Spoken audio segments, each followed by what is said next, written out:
Baik, Assalamualaikum warahmatullahi wabarakatuh. Perkenalkan, nama saya Rino Dian Pratama, NIM 1870231052, kelas B1 regular malam, jurusan Teknik Informatika, mata kuliah Analisis Performasi Jaringan Komputer. Nah, pada kali ini saya ingin membahas tentang bandwidth. Saya akan mulai dari pertama definisi bandwidth, kedua jenis bandwidth, ketiga fungsi bandwidth, keempat cara kerja bandwidth, kelima tips mengoptimalkan bandwidth. Yang pertama definisi bandwidth. Apa sih yang dimaksud dengan bandwidth itu? Jadi di sini dijelaskan bandwidth merupakan sebuah kapasitas yang bisa dipakai di kabel Ethernet supaya bisa dilewati oleh trafik paket data dengan maksimal tertentu. Adapun definisi lain dari bandwidth internet yaitu jumlah konsumsi transfer data yang dihitung di dalam satuan waktu bit per second atau bps.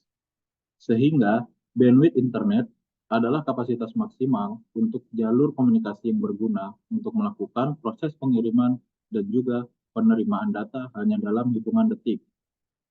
Ada juga istilah bandwidth analog, di mana bandwidth analog ini berarti sebuah perbedaan antara frekuensi yang paling rendah dan frekuensi yang paling tinggi di suatu rentang frekuensi yang bisa diukur menggunakan satuan hertz, atau kalau disingkat itu tulisannya Hz, yang bertujuan untuk mengetahui data ataupun informasi yang bisa ditransmisikan di suatu waktu. Yang kedua ada jenis bandwidth. Di sini kita tadi sudah membahas, jadi ada bandwidth analog sudah dijelaskan di awal. Lalu di sini ada bandwidth digital. Bandwidth digital merupakan jumlah dari pulse per second atau PPS yang diukur dalam bits per second atau BPS. Tipe bandwidth yang satu ini menggunakan sinyal digital di dalam transmisinya. Sementara ukuran bandwidth digital relatif lebih besar dan lebar dibandingkan dengan bandwidth analog yang lebih rendah. Perbedaannya di situ. Yang ketiga ada fungsi bandwidth. Nah, fungsi bandwidth ini ada tiga. Yang pertama, media sebagai media pengiriman data. Yang kedua, untuk kecepatan transfer data. Yang ketiga, mengatur besaran data. Jadi yang pertama itu sebagai media pengiriman data, fungsi ini eh, hampir ada di semua tempat yang mempunyai jaringan komputer. Bandwidth sangat bermanfaat terlebih jika berkaitan dengan distribusi jaringan. Ukuran bandwidth biasanya digunakan sebagai salah satu patokan para pengguna untuk memilih provider atau penyedia layanan yang berkaitan dengan koneksi internet. Semakin besar sebuah bandwidth yang ditawarkan, maka akan terlihat semakin baik pelayanan yang diberikan. Lalu yang kedua ada fungsi bandwidth sebagai pembagi kecepatan transfer data. Jadi kecepatan yang ada di dalamnya bisa didistribusikan secara adil ke semua pengguna. Pembagian tersebut juga digunakan sebagai media untuk membatasi supaya antar pengguna tidak saling berebut bandwidth. Apabila tidak dibagi, maka hal tersebut memungkinkan untuk seluruh bandwidth dialokasikan ke jaringan yang hanya digunakan oleh satu pengguna saja. Dan akhirnya, pengguna lain tidak memperoleh bandwidth. Misalnya, saya kasih contoh, ada dua komputer, yang satu lagi download file berukuran besar, yang satu sedang YouTube-an. Nah, bisa semua kecepatan itu lari yang sedang komputer yang lagi download file tersebut. Sehingga yang komputer satunya yang sedang nonton YouTube itu bisa buffer atau bisa mengalami penurunan kualitas video yang sedang diputar karena menyesuaikan kecepatan, karena dibagi uh, karena kecepatan yang dominan itu ke yang sedang download. Gitu. Lalu ketiga, ada mengatur besaran data. Terkadang administrator jaringan melakukan pembatasan cukup besar pada data yang bisa diakses ataupun diunduh dari internet.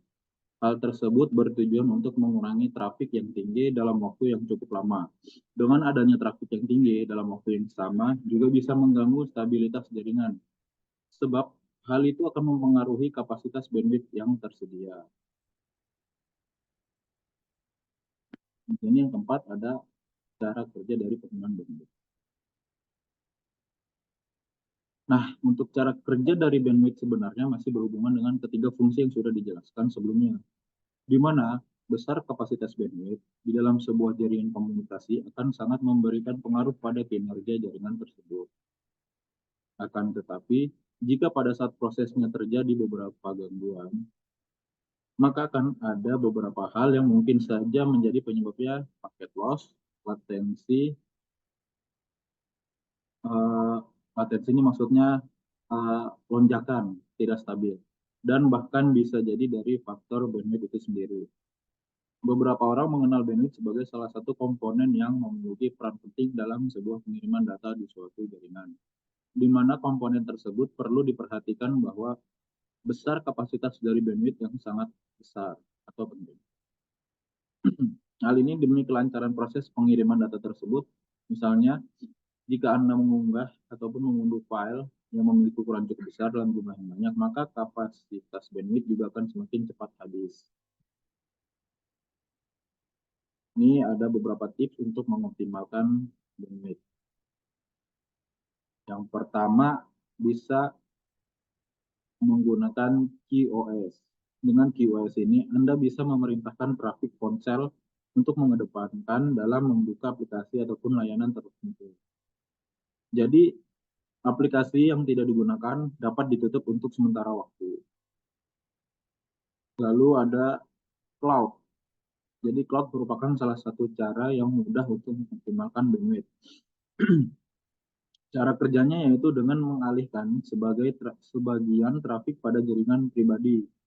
Dengan adanya cloud, Anda juga bisa mengurangi beberapa tekanan yang ada di dalam jaringan. Hal itu juga dapat meningkatkan kinerja aplikasi yang lebih sering Anda gunakan.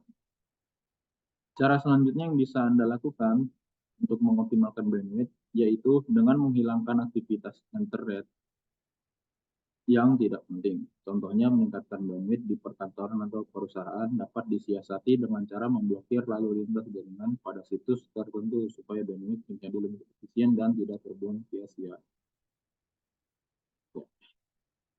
Dalam paparan mungkin segitu. Saya di sini akan melanjutkan pengetesan. Pengetesan berapa sih bandwidth saya yang saya dapat di komputer ini.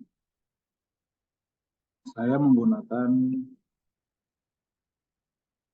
ini speed test by Ookla.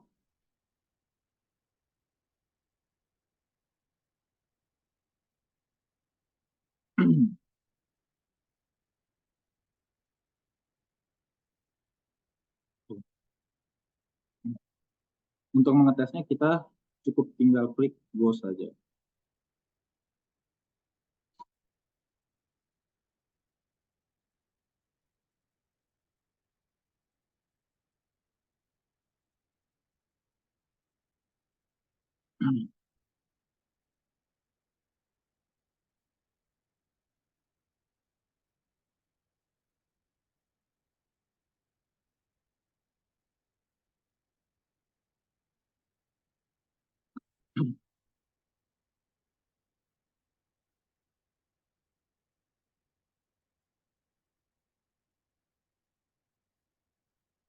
Nah, di sini saya mendapatkan besaran download 22 Mbps, upload 12,96 Mbps, dan mempunyai ping 8.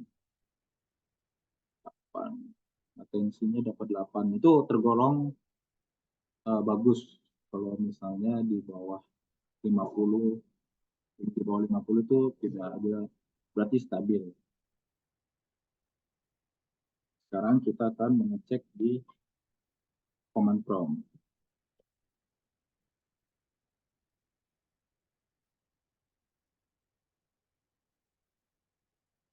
Untuk ngeceknya kita hanya ketikkan ping, lalu apa yang mau, kemana kita mau dites. Misalnya ini 888 itu adalah DNS-nya Google ya. Ya.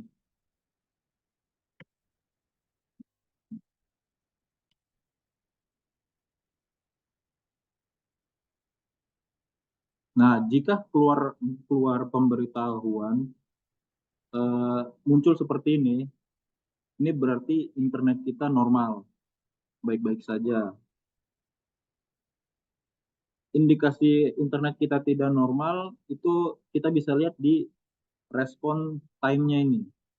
Jika time-nya itu besar, itu ada indikasi-indikasi itu latensinya tidak stabil.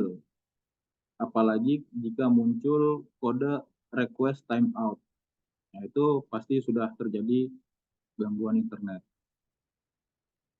Baik, mungkin pembahasan saya cukup sampai di sini mengenai bandwidth. Jika memang ada kekurangan, saya minta maaf. Saya akhiri. Wassalamualaikum warahmatullahi wabarakatuh.